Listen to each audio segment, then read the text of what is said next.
इस परिसर में माता सीता, बुद्ध, महावीर, गोरख, सत्संगी महाराज का भी साधना का जीवन यही बीता था। जाने अनजाने बहुत महापुरुषियां हो चुके हैं।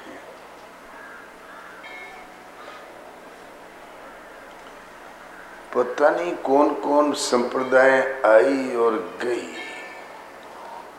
लेकिन यहाँ के निवासी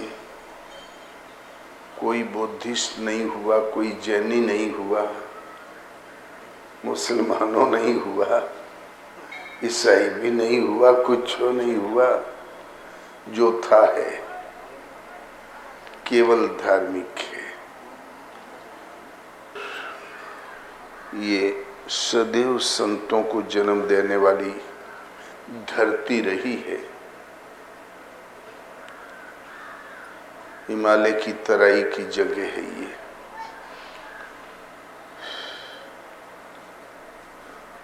ईश्वर पथ में सामाजिक जीवन का बहुत बड़ा स्वास्थ्य हो तब भगवान मिलेंगे, या दरिद्रता हो तब नहीं मिलेंगे। ये समाज के लिए तो ये जीवन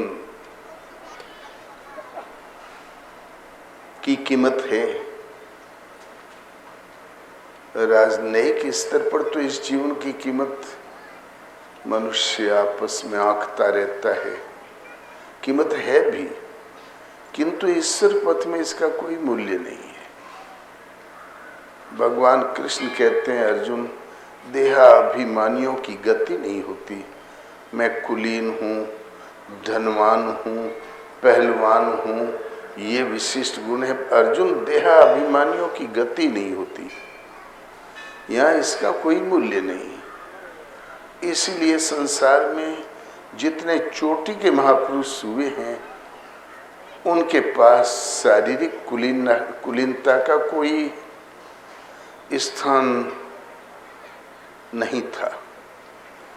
जैसे पूर्व महापुरुषों में हनुमान हुए, भोलेनाथी थे, अगुण अगेह मातु पितुहीना, उदासीन सब संशय छीना। माँ बाप का ठिकाना ही नहीं था, गुणों से हीन थे। अश स्वामी यही कहा मिले ही पड़ी हस्तक असरेक। आदि योगेश्वर भगवान शिव फिर आस्ते आस्ते इसी श्रृंखला में बहुत महापुरुष वे। श्रृंगे ऋषि, मृगों के झुंड में पड़ा एक शिशु मिला। बताओ किस कुल गोत्र का था वो शिशु? एक मृकंड ऋषि पा गए, परवरिश किया, बोले मैं भगवान बना के दम लूंगा। आस्ते आस्ते उनकी आयु 30 वर्ष हो गई। उनको ये नहीं सिखाया गया कि संसार में स्त्री पुरुष 2 होता है।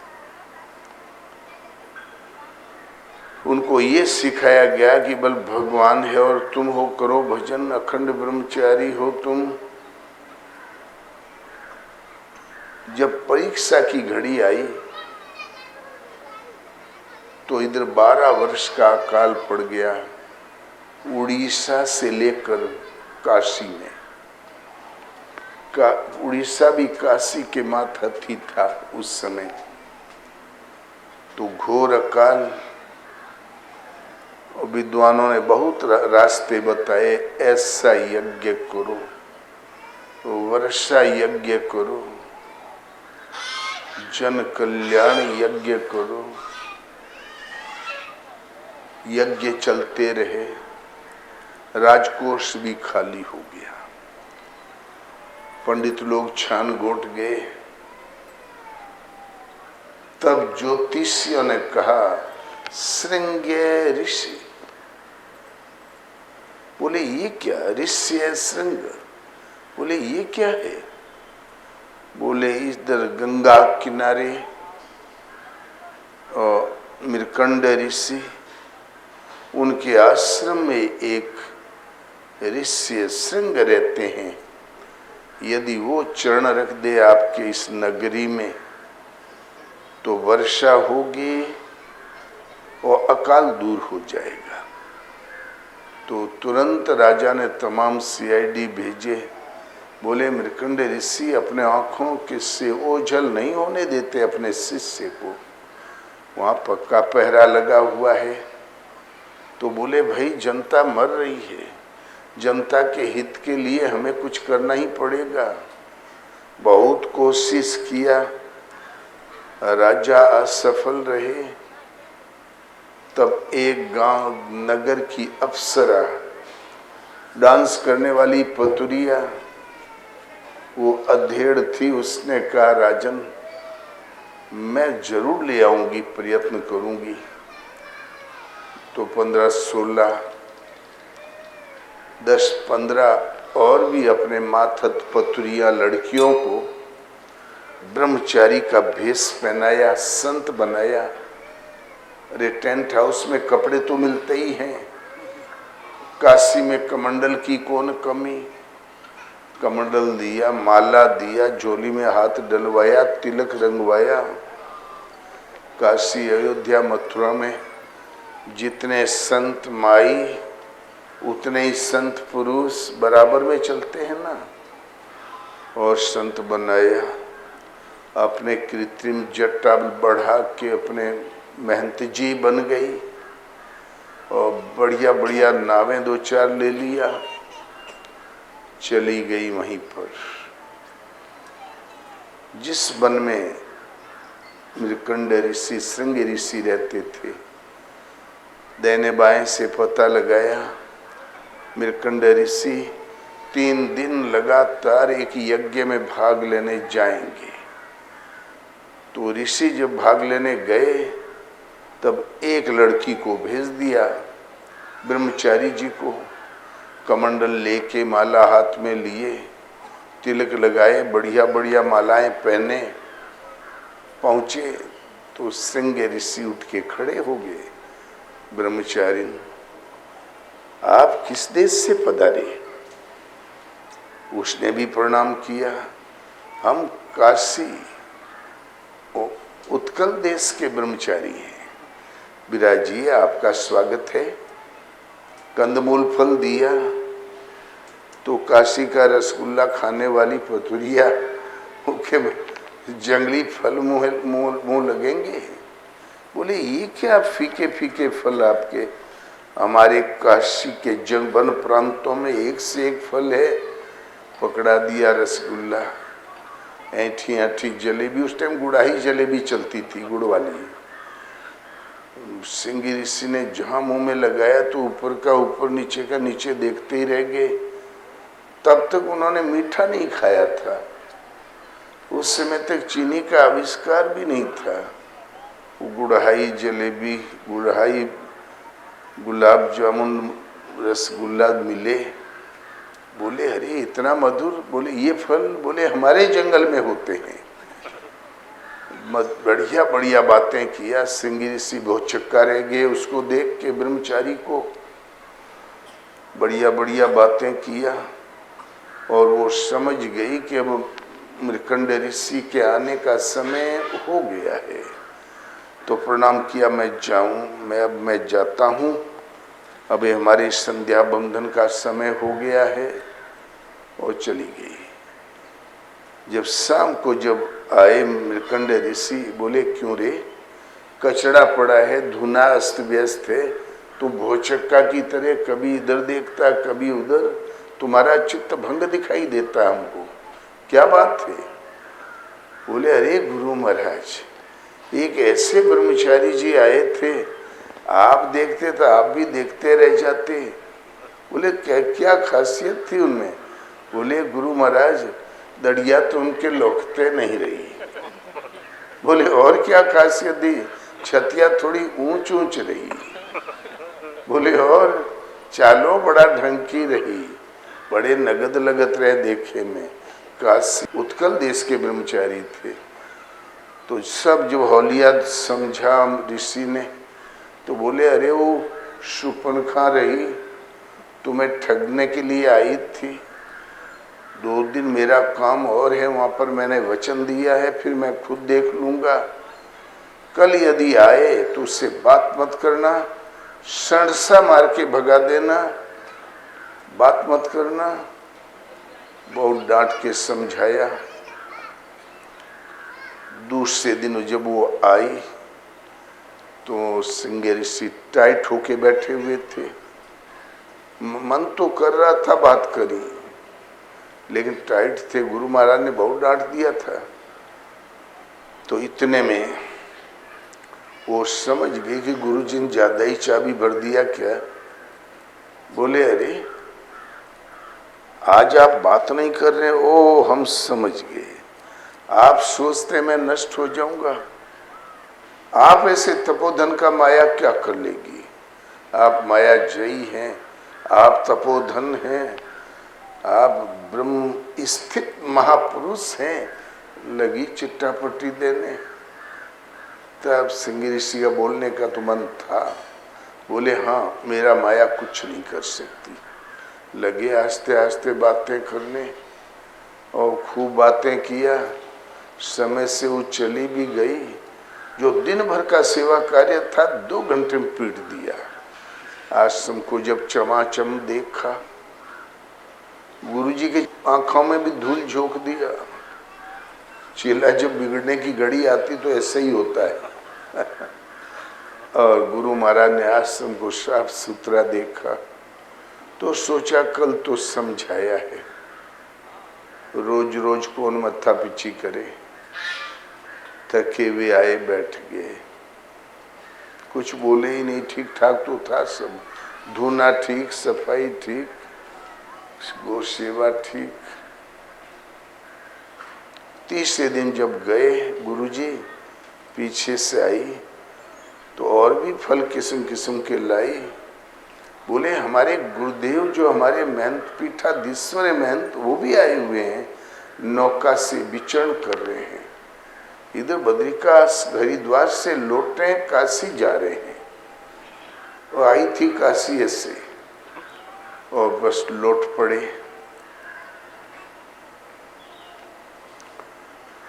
बोले, पासी में आप दर्शन कर सकते हैं। तो बोले, इसी नौका में पासी में। बोले, बिल्कुल पास में।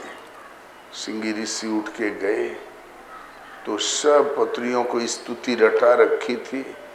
लगे स्वस्ति वाचन करने ध्वनि के साथ। काशी की पढ़ी लिखी सब थी, एक स्वर से स्तुति करने लगी श्रृंगी ऋषि की। महापुरुषम नमस्तुभ्यम लगे स्तुति करने। तो गुरुजी भी सोचे कि श्रृंगी ऋषि प्रणाम करेंगे तो हमारा ही नाश हो जाएगा।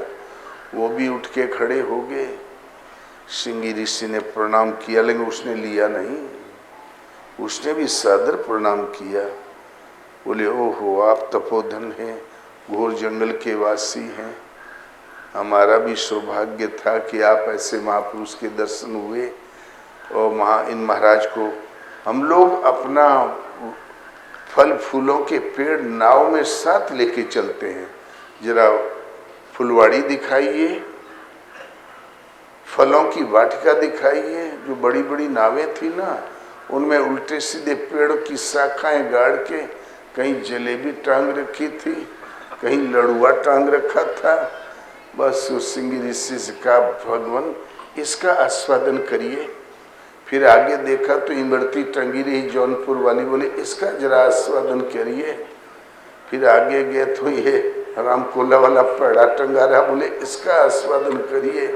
इतने में नाव पहुंच गई काशी। पहले बहुत वेग था गंगा में, बांध नहीं बने थे। वहाँ जहाँ चरण पड़ा वहाँ भीड़ लगी हुई थी, मेला लगा हुआ था इनके स्वागत में। जूं जूं करीब पहुँचे, आसमान में बादल छा गया और हल्का हल्का पानी बरसने लगा। चरण पड़ते ही पानी बरसने लगा। राजा ने कहा, ओ सारी दौलत खर्च कर दिया, सारी स्टेट की शक्ति काम में आ गई, पानी नहीं बरसा। इन महापुरुष की चरण ने जहाँ इस धूलि का स्पर्श किया और पानी बरस गया। ये महापुरुष है, इनकी सेवा लायक हमारे पास कुछ भी नहीं है। मेरे पास केवल एक कन्या रत्न है, मैं ये भेंट करता हूँ। तो अपनी जो पुत्री थी वो भी दशरथ के खानदान की थी, वो चरणों में गिरा दिया। वो चरणों में गिर पड़ी 16 श्रृंगार करके। सिंह ऋषि को मालूम नहीं था कि ये कौन है।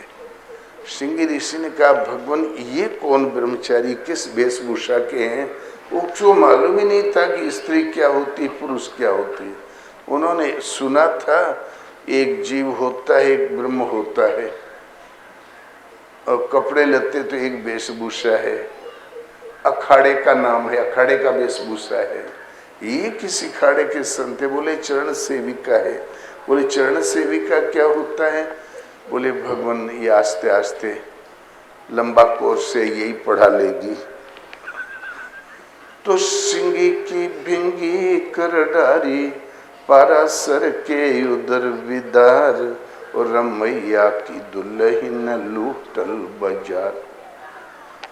पानी तो बरस गया, लेकिन सिंह ऋषि को जहाँ भगवान बनना था वहाँ रास्ते में एक पटकनी लग गई। उनके गुरु मृकंड ऋषि जब आश्रम पहुँचे, आश्रम को खाली पाया तो आग बबूला हो गए कि इस राजा का राज तहस नहस कर दूंगा। तो वो भी जानते थे जनता का हित तो हुआ, लेकिन महापुरुष का क्रोध कैसे शांत करें। तो कुटिया से लेकर और राजधानी तक रास्ते रास्ते में वो गंगा किनारे किनारे तमाम गौशालाएं, गजशालाएं, गुड़शालाएं खोल दिया। तो पैदल चले आ रहे थे कमंडल लेके। यादवों से पूछा, क्यों ये गौशाला किसकी है? ये अच्छी नस्ल की गायें किसकी है? कितनी है? बोले भगवान ये 10,000 गाय है। किसकी है ये? बोले भगवान ये ऋषि श्रृंग की गायें हैं। आगे गए तो बोले ये घुड़शाला किसकी है? बोले ये ऋषि श्रृंग की है। आगे गए तो बोले गजशाला किसकी है? बोले ऋषि श्रृंग की है भगवान। और ये रथों की लाइन से ये रथ खड़े और ये घोड़े ट्रेनिंग दिए जा रहे हैं, ये किसका कारोबार है? बोले ऋषि श्रृंग की है। वहाँ काशी पहुँचते पहुँचते बाबा जी का गुस्सा ठंडा हो गया। बोले सरवा गया तो गया, चलो मालदार तो हो गया। अच्छा, ठीक इतनी जनता का कल्याण हुआ, पानी बरसा। ये भी कोई नियति का चक्कर था। आशीर्वाद दिया, तू चिंता मत कर, तुम पार होगा। अंत में सिंह ऋषि थोड़ी पटकनी खा के आगे चल के, फिर जब उनको सिंह ऋषि को ज्ञान हुआ तो आगे चल के कामयाब भी हो गए। और राम इत्यादि के जन्म में अंतरिम पुष्ट्रेष्ठ यज्ञ उन्हीं महापुरुष ने किया। सर्वोपरि ब्रह्म ऋषियों की श्रृंखला में फिर सावधान हुए लगे और ब्रह्म ऋषियों की श्रृंखला में खड़े हो गए। माँ बाप का तो पता नहीं था। तो ईश्वर पथ में समय समय पर ऐसी परीक्षाएं तो आती है, लेकिन सर्वनाश कभी नहीं होता। ईश्वर पथ में बीज का नाश नहीं। और भगवत पथ में किसी जाति कुल की वरीयता नहीं लगती, उसमें केवल एक वरीयता लगती है कि मन क्रम बचन छाड़ी चतुराई, भजत कृपा करी है रघुराई। एक क्वालिटी लगती है, चतुराई छल छदम छोड़ के जो समर्पण कर देता है, भजत कृपा करी है रघुराई। तो निर्मल मन जन सो मोहि पावा, मोहि कपट छल छेद न भावा। ऐसे ही एक हुई है माता सबरी, कोल किरात भील। कोल किरात भील एक ही कैटेगरी में है। जैसे ठाकुरों में हजारों नहीं हैं, ईसाई हुए, बल्लू हुए, फलाने, ऐसे ही। तो एक सरदार की बेटी थी,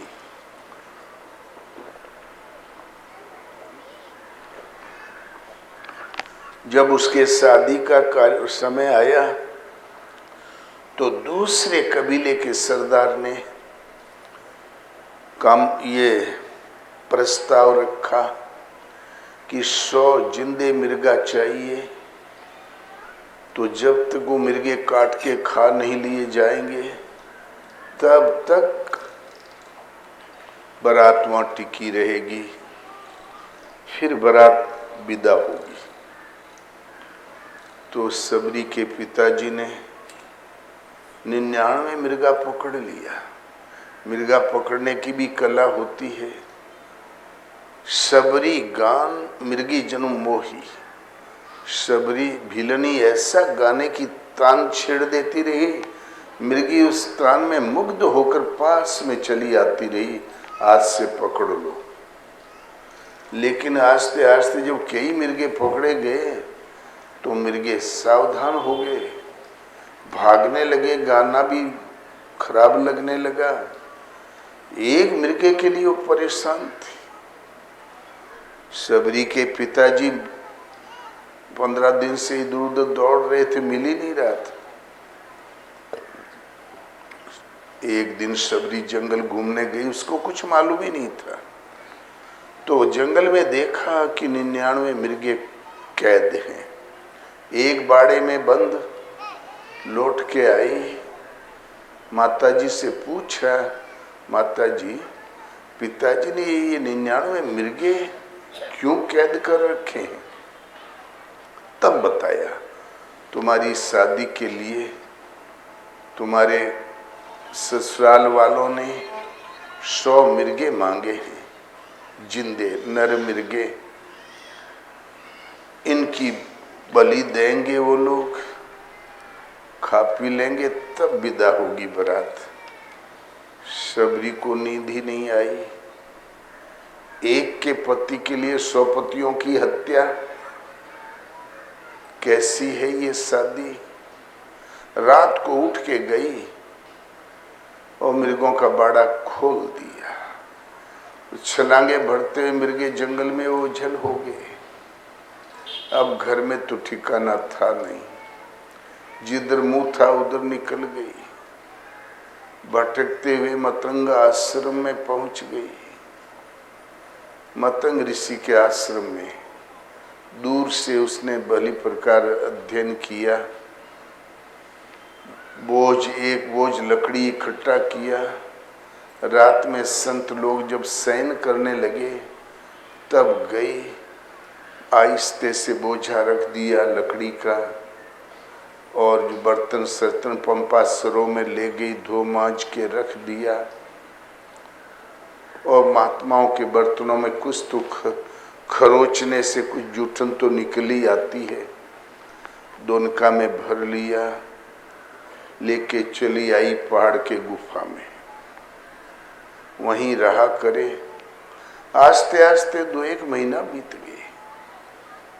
तब मतंग ऋषि ने कहा, आजकल आश्रम में बड़ी सफाई है, बर्तन भी बड़े चमकते हुए हैं, रोज तुम सेवा करने में खनखट किचकिच करते थे, आजकल तुम लोगों में भी बड़ी शांति दिखाई देती है, सफाई बहुत बढ़िया है और तुम लोगों में खटपट भी नहीं है, बात क्या है? बोले, गुरु महाराज, आजकल हम लोगों को कुछ नहीं करना पड़ता है, हम लोगों की तपस्या इतनी उन्नत है कि रिद्धियां सिद्धियां सेवा कर रही है। बोले, ओ ऐसी बात है, तुम लोग जितने बड़े तपस्वी हो वो तो हमें मालूम है, गुप्त रूप से कोई मेरी सेवा कर रहा है, पता लगाओ कौन है। जब ध्यान दिया गया तो एक दिन सबरी पकड़ने आ गई। तब सबरी को सामने गुरु महाराज के समक्ष उपस्थित किया। बोले बेटी तुम कौन हो? बोले भगवान मैं फलाने सरदार की बेटी हूँ भीलनी, ऐसे ऐसी घटना घट गई, मृगों को तो मैंने भगा दिया, तो मैं भटकती हुई इधर चली आई। 2 महीने से मैं ही ये सेवा कर रही हूँ। बोले ठीक, अब तुम्हें रात में आने की जरूरत नहीं, तो दिन में आओ, सेवा करो, रात में वहीं रहा करो जहाँ पहाड़ में रहती हो। जंगली लोगों के लिए, जंगली बच्चों के लिए या आप लोगों की भीड़ भाड़ ही खतरनाक है। जंगल तो घर है उनके लिए, जंगल में कोई डर नहीं। एक इतना सा लड़का खड़ा हो तो इतना सा लड़के को हमारे एक मंगल दादा थे, एक झापड़ मार दिया। रात को 8 बजे घनघोर जंगल में वो गायब हो गया। हम बोले दादा कहाँ गया? बोले अरे घर भागा हुई सरकार। हम बोले अरे इतना छोटा लड़का, भयंकर शेर चीता भालू से भरा हुआ जंगल। बोले अरे महाराज कोल है वो चला गा हुई। वो वास्तव में वहां से बहुत दूर जंगल में घर गांव था, वहां चला गया। तीसरे दिन वो दादा को कोई चिंता नहीं। तीसरे दिन उसके पिताजी लेकर आए। बोले अरे दादा इतना ने घुड़का कर, बच्चा है ना। हमने पूछा तू कैसे गया, तुमको शेर भालू नहीं मिला? बोले मिला ही करता है स्वामी जी। बोले मिला तो क्या किया? बोले जब शेर मिला तो मैं झाड़ी के आड़ में हो गया हूँ, भालू मिला तब। बोले लाठी अस ठोक दिए रहूं तो उसके किनारे होगा। भालू माने कुछ नहीं, शेर माने कुछ नहीं। तो सबरी उसी खानदान की थी, वो भी भील का लड़का था। तुम वहीं रहो। जब से सबरी आश्रम में आई, जितने वहां ब्रह्मानंद परमानंद जो थे ना, वेदांती रामायणी बड़ी बड़ी डिग्री वाले मतंग ऋषि के शिष्य, उनकी आभा घटने लगी। सबरी के प्रति भक्तों में अटूट श्रद्धा हो गई। वो मन कर्म वचन से सेविका थी।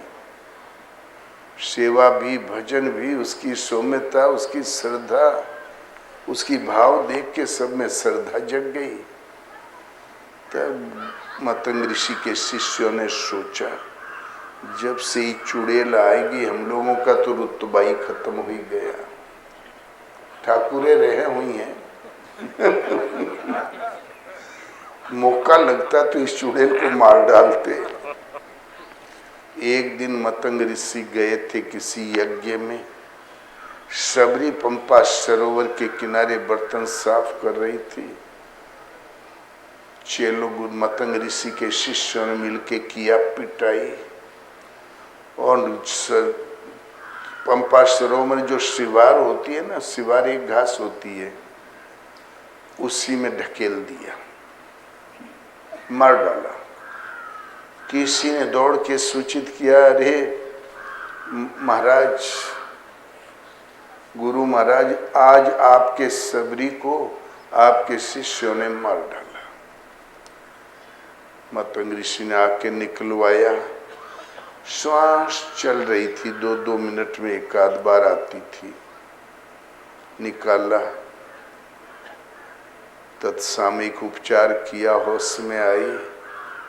बोले बेटा तुम्हारी सेवा पूरी हो गई, तुम्हें भगवान अवश्य मिलेंगे। मजीरा दिया, ये बजाया करो, भजन करो, जाओ अपनी गुफा में बैठ के भजन करो। मेरा कार्यकाल पूरा हो गया है पृथ्वी में, मैं जा रहा हूं। मतंग ऋषि का शरीर शांत हो गया। जिस दिन से सबरी का खून पड़ा पंपा सरोवर में, पंपा सरोवर का पानी ही खून जैसी दुर्गंध से भर गया और पंपा सरोवर में कीड़े पड़ गए। मतंग ऋषि तो महाप्रयाण को प्राप्त हो गए और शिष्य लोग फिर वो आश्रम छोड़ के भाग गए इधर उधर, जहाँ अच्छा पानी था। आश्रम सुनसान पड़ा हुआ था, खाली। 8 साल बाद प्रभु राम उधर से घूमते हुए उस वन की ओर आगे बढ़ रहे थे। सबरी कभी पेड़ में चढ़ के देखा आश्रम खाली, तो मत सबरी आके वहाँ गुरु महाराज की समाधि की चबूतरे पर झाड़ू लगाया करे, सेवा किया करे, गुफा से निकल आई वहीं रहा करे, फूल बिछाया करे, पेड़ में चढ़ के देखा करे। एक दिन मजीरे पेड़ पर से छूट गए हाथ से। पुराने जमाने में मजीरे मिट्टी के हुआ करते थे, फूट गए, वो रोने लगी। ये बात तो भूल गई कि जिस दिन मजीरे तुम्हारे टूट जाएंगे उसी दिन भगवान आएंगे। वो इस चिंता में पड़ गई कि मजीरे तो गए फूट, अब मैं भोजन किससे करूंगी। वो बिलक के रोने लगी, मजीरा मजीरा मजीरा मजीरा, बोलो तो,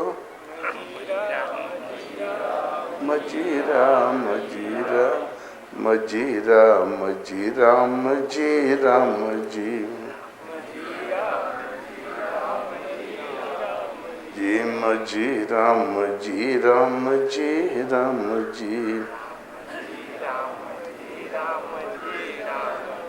राम जी राम जी राम जी राम जी।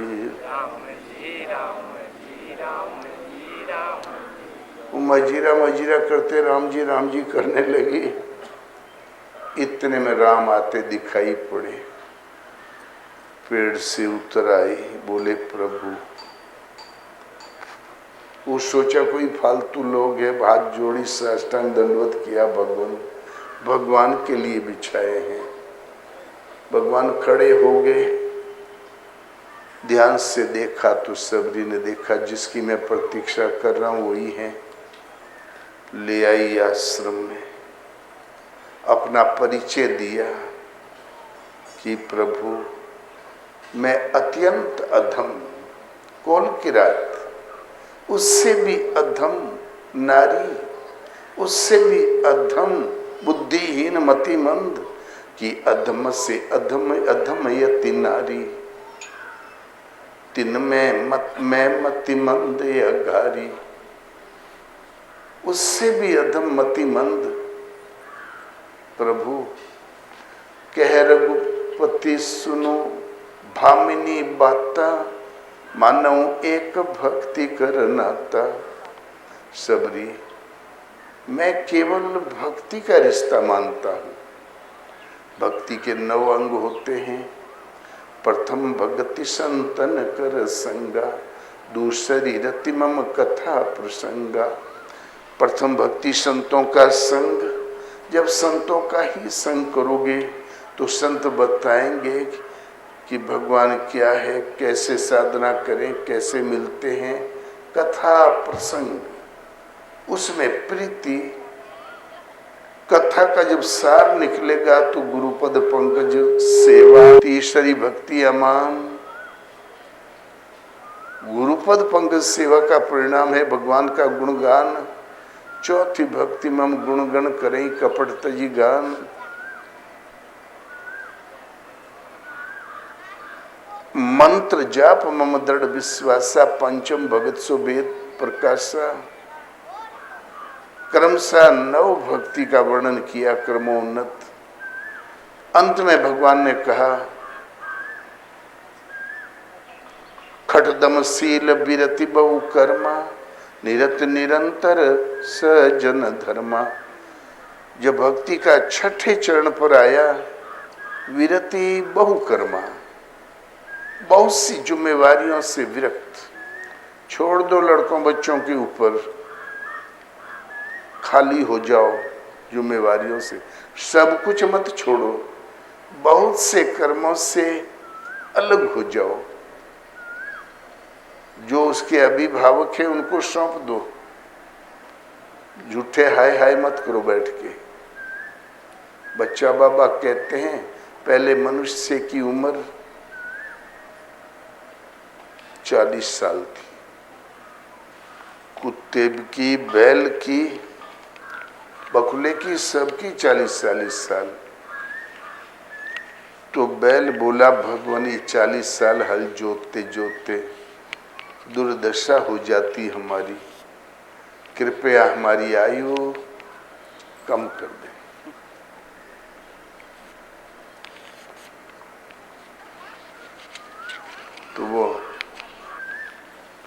तो जाओ, तुम्हारी आयु आज से 20 साल। ये 20 वर्ष हम क्या करें? तो आदमी बोला हमें दे दो। आदमी बड़ा लालची होता है। तो आदमी हो गया 40 और 20 60 साल का। तब हाथ जोड़ के कुत्ता बोला भगवान 40 साल बहुत होता है, हमारा भी कम कर दो। बोले जाओ 20 साल। ये 20 साल क्या करें? तो आदमी बोला हमें दे दो। तो आदमी की हो गई 80 साल। तो बकुला बोला भगवान काम कुछ भी नहीं, खाली मछली पकड़ना, इस सूरज 20-40 साल तो कौन पकड़ेगा, कुछ कम कर दो। बोले जाओ 20 साल। तो बोले ये 20 क्या करे? तो आदमी लालची रहा, बोले हमें दे दो। कितनी हो गई? 100 साल। आदमी 40 साल तक तो मानवता रहती उसमें, और उसके बाद बैल का असर आ जाता है, कस के खटनी खटता है 60 साल तक। और फिर खटनी लायक कमर में दर्द, गांठ में दर्द, कंधे में दर्द और ब्लड प्रेशर हाई, तब फिर कुत्ते का असर आ जाता है। तो झाऊं झाऊं झाऊं झाऊं झाऊं झाऊं झाऊं झाऊं ने पतोइया चैन से रह पावे, ने घर वाले रह पावे। 80 साल का हो गया तब तक तो कुत्ते की असर रहता है। तब फिर बाद में वो कोई उसकी झाऊं झाऊं कोई सुनता भी तो नहीं। तब फिर बकुले का असर आ जाता है, चुपचाप बैठा रहता है। चाय आई तो गटा ले बब्बा पकौड़ी, गटा, ठीक है ना। इसीलिए छठ दमशील, इंद्रियों का दमन, मन का समन, साधुता के गुण धर्मों का सद जाने का नाम शील, और वीरति बहु कर्मा, बहुत सी जिम्मेवारियों से वैराग्य, इंद्रिय दमन, मन के समन के साथ। ये नहीं कि भोगते रहो। और निरत निरंतर सजन धर्मा, सातम श्रम मोहि में जग देखा। सब जगह भगवान का निवास देखो। मोते अधिक संत कर लेखा, मुझसे भी बढ़ चढ़कर संत का ले समझो। आठम जथा लाभ संतोषा, सपने नहीं देखें पर दोषा। 8वीं भक्ति का 8वां चरण है यथा लाभ। जिस लाभ के लिए तुम भजन में प्रवृत्त हुए थे, जो तुम्हें अभिष्ट था, क्या भगवत प्राप्ति, वो लाभ मिलने लगा। जो तुम्हें अभिष्ट था वो लाभ, ईश्वरीय अनुभूति, विभूति, वास्तविक जानकारी, वास्तविक ज्ञान, वो सुलभ हो चला। वो लाभ हुआ मिला, उससे समय तो उससे संतृप्ति मिली, उससे संतृप्ति, वो संतोष मिला। संतोष ये नहीं कि घी गिर गया तो 10 महीने बाद भैंस भी आएगी तो खूब घी होगा, खा लेना। परिस्थिति से समझौता करना संतोष नहीं। जो यथा, जो तुम्हें अभीष्ट था वो लाभ मिल गया, उससे संतुष्ट संतृप्त। आठम जथा लाभ संतोषा, सपने नहीं देखें पर दोषा। नवम सरल सब सन छल हीना, मम भरोस ही हर सन दीना। केवल मेरा भरोसा। इस सृष्टि में ऐसा कुछ भी नहीं जो मुझे हर्षित कर दे, ऐसा कुछ भी नहीं जो हमें दुखी कर दे। एकदम सम। और भक्ति के 9 अंग भगवान ने स्वयं सबरी को बताया। अंत में कहा, सबरी 9 में से एक जिसके पास है वो मुझे अतिशय प्रिय होता है, और 9 अंग तुम्हारे पास परिपूर्ण है। 9 महु एक कहूँ जाके होई, वो नारी पुरुष से चराचर होई। वो नारी हो, पुरुष हो, चराचर में कहीं जन्मा हो, हिमालय की चोटी पर, अरब की खाड़ी में, हिंदुस्तान में, कुछ भी कहलाता हो, नास्तिक आस्तिक, नारी पुरुष से चराचर हुई। सोई अतिशय प्रिय भामिनी मोरे, सकल प्रकार भक्ति दृढ़ तोरे। और सभी विधियों से भक्ति तुम्हारे पास परिपूर्ण है सबरी, तुम मेरे धाम जाओ। धाम माने भगवत स्वरूप की प्राप्ति, भगवत में स्थिति। सबरी की खुशी का वारा पार नहीं, बेर ले आई। खा देखा कहीं खट्टा वाला बेर भगवान के मुंह में जाए, मुंह में खट्टा हो जाए, तो पहले खाया, जीभ हिलाया, देखा। पहले कोई टेस्ट करने का कोई तरीका तो था नहीं, तो जब खट्टा देखा तो फेंक दिया, मधुर देखा तो बढ़ा दिया भगवान की ओर, बोले जूठा बेर खाया। जब धाम चली गई, भगवत स्वरूप भगवतमय हो गई, तो जो मुंह भगवान का उस सबरी का अलग कहाँ रह गई, और झूठ सच तो पीछे छूट गया, भगवतमय स्थिति मिल गई। जहाँ पता पाए गुरु भाई लोग, जहाँ तहाँ जंगलों में पड़े थे, झरनों के किनारे, भागे भागे चले आए। बोले अरे सबरी को तो सचमुच भगवान मिल गए। तो दौड़ते हुए आए, आके भगवान के चरणों में गिर पड़े। बोले प्रभु, एक महान संकट है हम लोगों को। गुरु महाराज की शरण में इस सरोवर का पानी अत्यंत स्वच्छ और मधुर था। आपका भजन हम लोग इसी जल को पीकर करते थे। इसमें कीड़े पड़ गए, खून की दुर्गंध आ गई, भगवान स्वच्छ हो जाता था, हम लोग यहीं रह के भजन करते। तो भगवान ने कहा ये हुआ कैसे, जो स्वच्छ था तो गंदा क्यों हुआ? तो बोले प्रभु, आप जानते हुए भी पूछ रहे हैं। एक बार अज्ञानवश हम लोगों ने मिलके माता सबरी की पिटाई कर दिया। हम लोगों ने मार ही डाला था भगवान। ये तो गुरु महाराज की कृपा थी जो जी गई। जब से इसका खून पड़ा, तब से ये खून की महक आ गई, कीड़े पड़ गए। भगवान ने कहा ये कौन बड़ी बात, सबरी माता का चरण धो के डाल दो, ठीक हो जाएगा। अब सब चेला लोग चरण धो के डालने लगे। चरण धोया मलमल के और डाला, पानी एकदम स्वच्छ। तब भगवान ने कहा तुम भी धो के पी लो, अन्यथा अब तुम्हारे पेट में कीड़े पड़ने वाले हैं। सब धो धो के लगे पीने। अनसुईया आश्रम, घोर जंगल चित्रकूट में, वहाँ भंडारा होता रहता, साल में एक बार तो अनिवार्य था, भंडारा चल रहा था। यही कोलभिल सबरी खानदान वाली माई मैले कुचेले कपड़ा पहने वहाँ पेड़ के नीचे बैठी थी। एक पांडे जी हैं, वो अब भी हैं भगत। हमने कहा पांडे, सब भोजन कर रहे हैं। उनके पति, पिता, लड़के सब भोजन कर रहे थे वहाँ। हमने कहा इन माई लोगों को भोजन कराओ। तो बोले ये लोग नहीं खाएंगी। हम बोले क्यों? बोले ब्राह्मण का छुआ नहीं खाती। हम बोले अरे हमने पहली बार सुना कि ऐसे भी दुनिया में है कि ब्राह्मण का छुआ नहीं खाते। नया सब्जेक्ट था। बात क्या है, हमको इनके पास ले चलो।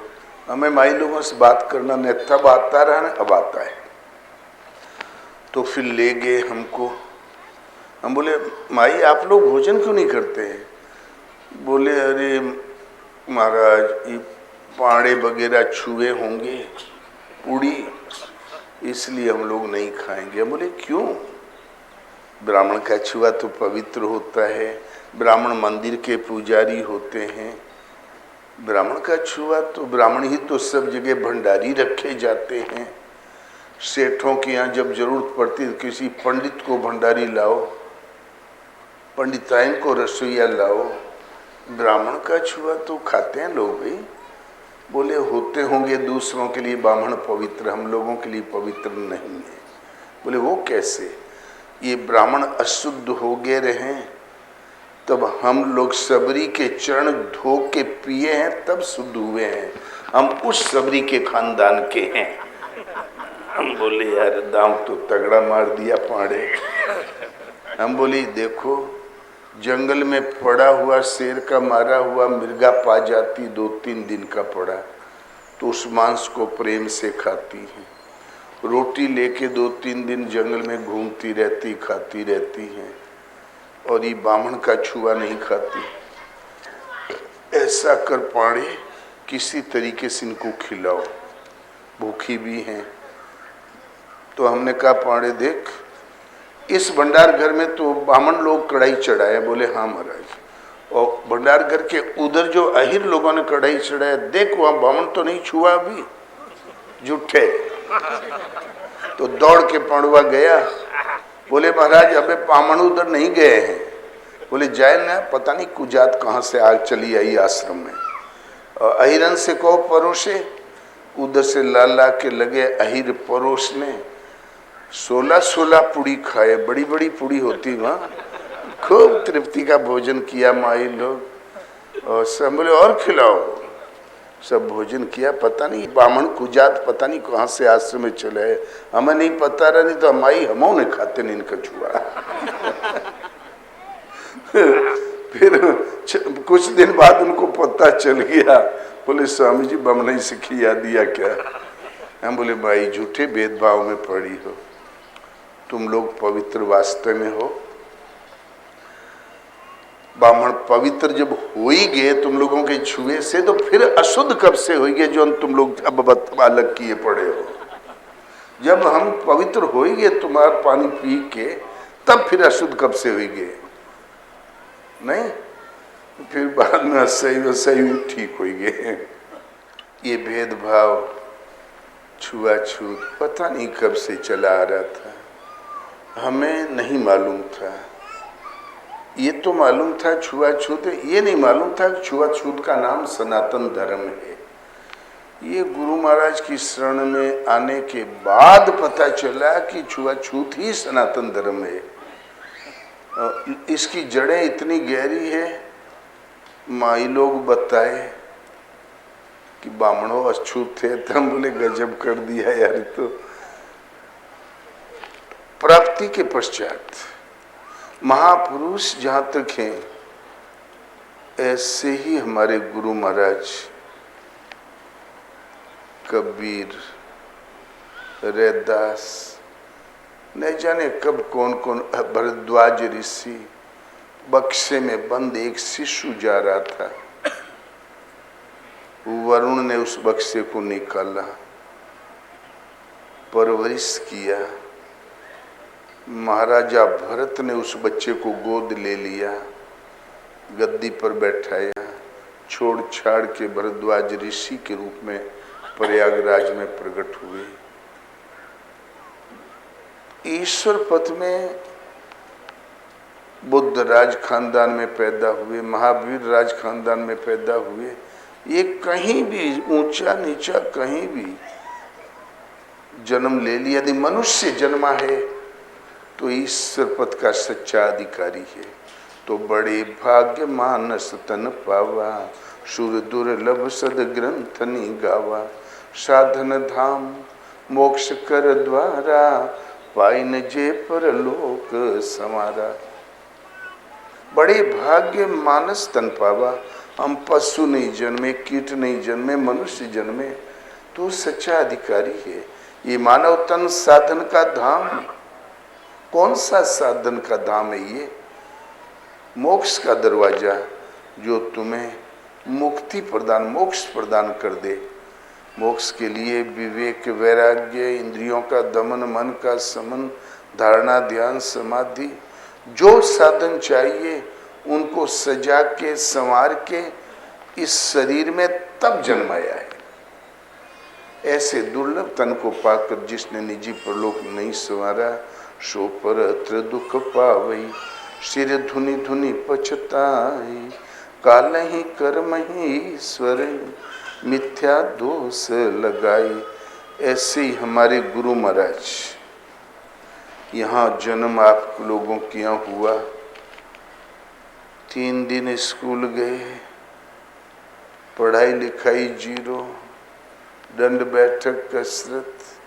गुरु महाराज के समय में 12 अखाड़े थे इस गांव में, और हर गांव में अखाड़े थे। और फिर बाद में सहसा 3 आकाशवाणी हुई, इन महात्मा को भोजन कराओ, ये गलत काम है मत जाओ, इस मंदिर में तुम्हारे गुरु महाराज है। गुरु भी भगवान ने ढूंढ के दे दिया। जब गुरु ही महाराज है तो बाकी क्या। जा रहे थे काम की ओर, निकल गए राम की ओर। काम साम शरीर में नहीं होता, संकल्प में होता है। विचार का दृष्टिकोण बदल दिया, भजन की ओर निकल गए। गुरु महाराज के द्वारा साधना समझकर भजन में लगे। साधना तो समझ लिया, जिस दिन गुरु महाराज मिले उसी दिन। फिर भी सब बौद्धिक स्तर पर समझ लेने पर भी कुछ भी नहीं मिला। 4 महीने जहाँ बीता तो हृदय से, आत्मा से जागृत होकर भजन पढ़ाने लगे। भगवान खुद भजन जागृत हो गया। भगवान उठाने लगे, बैठाने लगे, समझाने लगे, भजन पढ़ाने लगे। ये करो, ये मत करो, इधर बैठो, उधर मत उठो, उधर उठो। और एक दिन आदेश दिया, 5 साल तक यहाँ रहने को मिला। भगवान ने आदेश दिया, जाओ प्रयागराज। चले गए, विचरण करो, कपड़ा उतार के रख दो, गंगा किनारे रख दिया, कमंडल उठा लो, निकल जाओ। बस रात ढेलों पर, मिट्टी पर बिस्तर, कुछ भी नहीं। 1-2 उपवास, 3 उपवास आए दिन की घटना। शरीर के लिए भोजन के मांगते भी नहीं थे। भगवान कान पकड़ के साधु बनाया है तो हम क्यों चिंता करें पेट की। भगवान जिसने घर छुड़ाया, भजन में लगाया, तो वो चिंता करे। विचरण करते हुए पहुंच गए उज्जैनी कुंभ मेले में। तो वहां डुगडुगिया पिटाई जा रही थी। जो ऐरे गहरे साधु घूमते हों, जो गुरु के न पीर के, वो शंकराचार्य, जगत गुरु शंकराचार्य के अखाड़े में कल सुबह 9 बजे चले आवे, वो दीक्षित कर लिए जाएंगे। महाराज के सुन के हमें बड़ी खुशी हुई। कल मैं जरूर इस जत्था में शामिल हो जाऊंगा। रोज जहाँ जाओ तो पूछते हैं महात्मा लोग, कौन अखाड़ा, कौन द्वारा, योग पट क्या, प्रेम पट क्या। अब क्या बतावें। यहाँ लंगड़ू महाराज ने तो कुछ बताया ही नहीं था, सत्संगी महाराज ने, तो कौन सा अखाड़ा द्वारा बतावें। कल से मैं भी कहूँगा श्रृंगेरी मठ, भूर्भुवः गोत्र आदि शंकराचार्य का अखाड़ा, कल मैं जरूर शामिल हो जाऊंगा।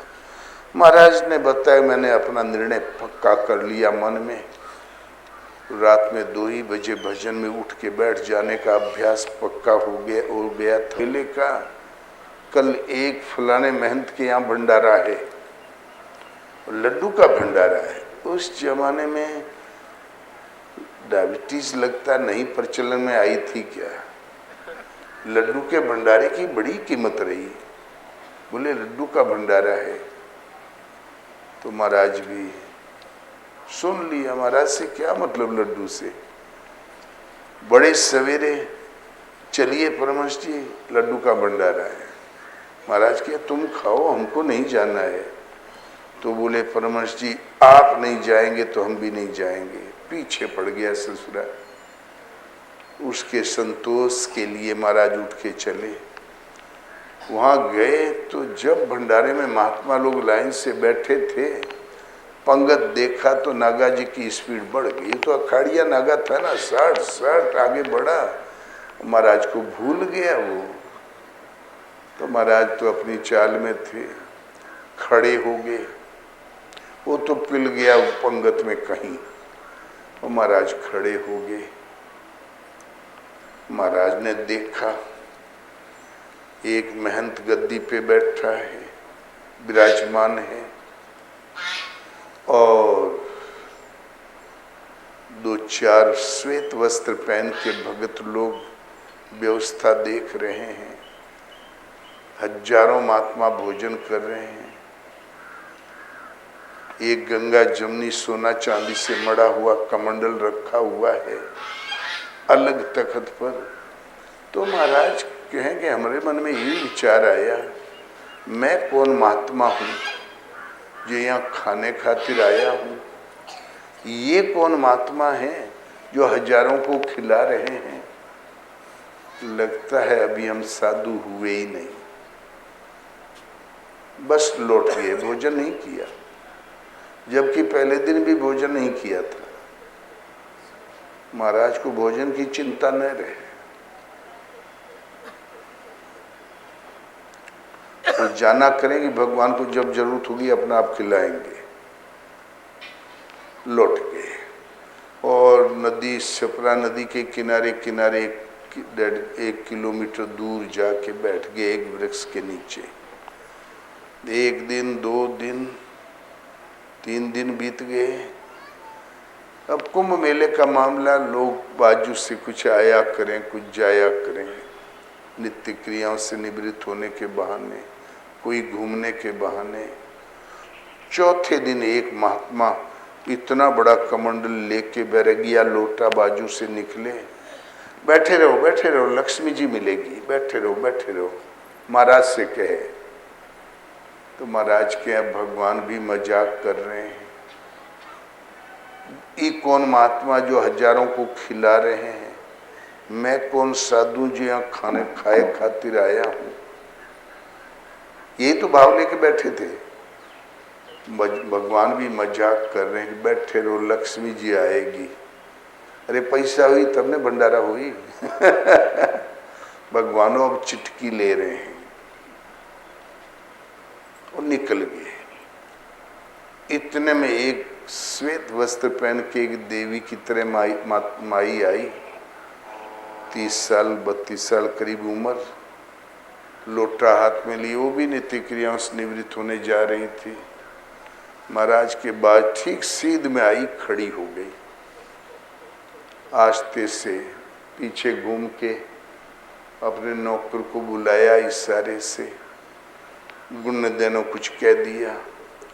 वो गया, भोजन बाल भोग लेके आया और महाराज के सामने रख दिया। हाथ जोड़ के प्रणाम किया। गुरु महाराज को आदेश मिला कि भोजन कर लो। महाराज ने बाल भोग कर लिया। उसने खड़े खड़े ही पुनः आदेश दिया, यहाँ चूल्हा बनाओ, यहाँ भोजन बनाओ। भोजन बनने लगा। जब भोजन चित जाता है चूल्हा ना, तो फिर साधु भी महाराज के पास आके 8-9 बैठ गए। कुकुरों कुछ आके बैठ गए। चूल्हा चित जाता, कुकुर साधु तो इकट्ठे हो ही जाते हैं। 3 बजते बजते महाराज ने भी भोजन कर लिया। 9 और महात्माओं ने भोजन कर लिया। वो देवी वैसे ही कमंड लेके खड़ी है, अत्यंत सुकुमार। सुबह की खड़ी 3 बज गया। भोजन करने के उपरांत महाराज ने कहा, क्यों रे देवी, तू कौन है? इधर कहाँ जा रही थी? क्यों खड़ी हो गई और क्यों क्यों हमारे पीछे पड़ी है? तब बोली, भगवान मैं बॉम्बे की एक वकील की स्त्री हूँ, दुर्भाग्य से हमारे पति नहीं रहे संसार में, मैं अपने परिवार के साथ यहाँ तीर्थ करने आई हूँ। इधर भगवान मैं नहाने धोने जा रही थी, नित्य क्रियाओं से निवृत्त होने, बाजू से मैं निकल ही रही थी तो आकाशवाणी हुई भगवान कि इन महात्मा की सेवा करो, इन महात्मा की सेवा करो। तो भगवान मैं समझ नहीं पा रही हूँ कि आपकी सेवा मैं कैसे करूँ, तो जो बुद्धि में आ रहा वही मैं कर रही हूँ। उस औरत को आकाशवाणी हुई तो महाराज भगवान हमारी समझ में नहीं आ रही, हल्की बुद्धि से जो समझ में आ रहा वो कर रही हूँ। 3 लाख रुपया मेरे पास है, आप हुक्म दें यहाँ भंडारा होता रहेगा, आप विराजे पर रहें, कुछ नहीं करना पड़ेगा, मैं सब करवा लूँगी। मेरे पास परिवार है और 7 लाख रुपया और व्यवस्था है, वो भी हमने अर्पण कर दिया। तुरंत इशारा किया, घर वाले वो आ गए सब, और टेलीग्राफ कर दिया, बम्बई वाले वो भाग के आ गए। अब भंडारा चित गया।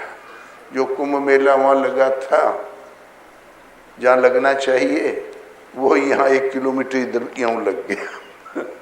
न दिन चैन न रात चैन, और महाराज परेशान, ने भजन ने पूजन, मार भंडारा महाराज के, और कर लो भंडारा परमहंस जी ने, राम ने रहीम, रात दिन कोहराम, और कर लो भंडारा। अपने का डांटे महाराज, दूसरे को थोड़े के, अपने का परमहंस जी के, अपने को डांटे। तब फिर बोले, देखो बेटा, न हमें भंडारा करना है न कुछ करना है, न बोले जहाँ हुक्म हो आश्रम बन जाए, जो आज्ञा हो वो सब। जो घर वाले आए तो वो भी बड़े सुसभ्य थे, बोले भगवान हम लोग सब समर्पित हैं। तो बोले हमें कुछ नहीं चाहिए। अब महात्मा को छोड़ता कौन है? भजन की विधि बताया, समझाया, और आशीर्वाद तुम लोगों के साथ थे,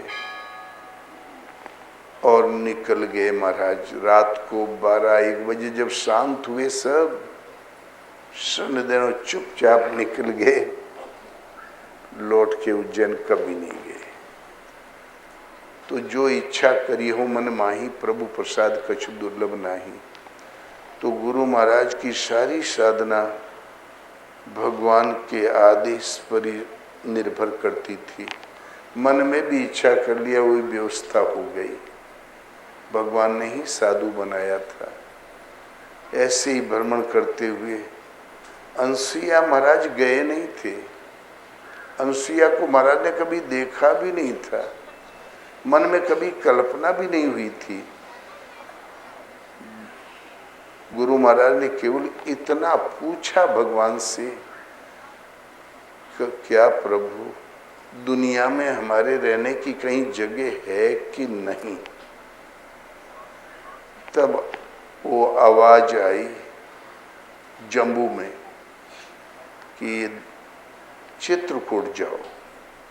आध्यात्मिक संत थे, बोले चित्रकूटस्थ हो जाए, अचल स्थिर ठहर जाए, उसके लिए अभ्यास बढ़ावें, या दुनिया में कहीं चित्रकूट है वहां जाए। तो दोबारे आदेश मिला, दोबारे आहिस्ते से आवाज आई, यदि शरीर से रहना है तो दुनिया में जहाँ चित्रकूट है वहाँ जाओ। बस महाराज तुरंत खड़े खड़े चल दिए। रात को 10:30-11 बजे का बीच का समय था। रेलवे स्टेशन पर खड़े थे, खड़े के खड़े चल गए, घूमत फिरत पहुँच गए चित्रकूट। बोले प्रभु चित्रकूट तो लंबा चौड़ा है, 184 कोस के क्षेत्रफल का नाम चित्रकूट है। जहाँ भगवान राम ने निवास किया था, उस क्षेत्रफल वन प्रांत का नाम चित्रकूट है। यहाँ कहाँ रहूं?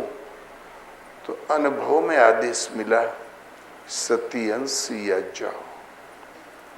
बस चल दिए। जो आगे बड़े जंगल गहरा था, चला गया, पहुंच गए अंशिया। 4 जगह बदली तो बोले यहाँ भी नहीं, यहाँ भी नहीं, यहाँ भी नहीं। और जो वर्तमान में जहाँ कुटिया है वहाँ पहुँचे, बोले बैठ जाओ। जब बैठ गए बोले जन्म भर यहीं रहना, यही तुम्हारी जगह। 1-1 इंच नाप के भगवान ने जगह दे दिया। कुछ भी नहीं था। 10 कदम इधर उधर घूमने जब निकले चबूतरे पर तो सर्प पे पांव पड़ गया। सर्प ने पांव लपेट लिया, झटका तो गिरा धड़ाम, सीधा होके शांति से चल दिया, जैसे कुछ हुआ ही नहीं। सर्प को भी कोई आभास नहीं। महाराज के हो ससुरा रुआ फूट गया। काला भुजंग 6 हाथ लंबा हो, ये था आश्रम। आश्रम माने कुछ नहीं, घनघोर जंगल। वही कालांतर में जब निवाह भगवान ने बैठा दिया तो कालांतर में परमहंस आश्रम कहलाया। 26 वर्ष सुशासन पर महाराज रहे। कभी एक सीख किसी ने चोरी नहीं किया। महाराज के हो मोर भगवान पहरा दे थे। यहाँ कोई कुछ करी तो ओकर सब कर्म हो जाएगा। ऐसा ही था। गुरु महाराज से 2-2.5 किलोमीटर की दूरी पर 2-2.25 किलोमीटर घनघोर जंगल झाड़ियों की आड़ में नवाड़ी 2 बदमाशों ने एक डाकिया था, उसके 60 रुपया निकल धमकी दे के ले लिया। डाकिया रोता हुआ आया, बोले महाराज मोहिल हमको तो लूट लिया। तो बोले हमारे क्षेत्र में, हमारे परिसर में बड़े ढीठ हो गए। कैसे थे, कौन थे? दूसरे दिन वो पकड़े गए, जेल चले गए। फिर उनका जो सरदार था वो आया। धारकुंडी में गुरु महाराज के बड़े शिष्य सच्चिदानंद जी महाराज, धारकुंडी महाराज रहना शुरू कर दिया था, उनको लेके आया। बोले महाराज नया नया भर्ती किया रहा हूँ, क्षमा करे, वो छूट जाए। तो महाराज बोले क्यों रे, तो इस सच्चिदानंद की सेवा कर रहा, हमको लुटवा रहा है। अरे वो 2.5 किलोमीटर दूर वहाँ पर जंगल में हमको लुटवा रहा है। बोले महाराज मैं समझा नहीं पाया था, नया भर्ती किया था, क्षमा करें, छूट जाए। छूट भी गया। वो बदमाशों का सरदार आया, चढ़ाया भी, क्षमा मांगा, छूट भी गए, ठीक ठाक हो गया। ऐसा ही था। तो करहूं सदा तिनके रखवारी, जिमी बालक राखई मैं तारी। भगवान कहते मैं ऐसे ही अपने भगत की रक्षा करता हूँ जैसे शिशु की रक्षा माता करती है। गुरु महाराज इसी स्थिर के महापुरुष थे। गुरु महाराज ने बल दिया था नाम जपने के लिए।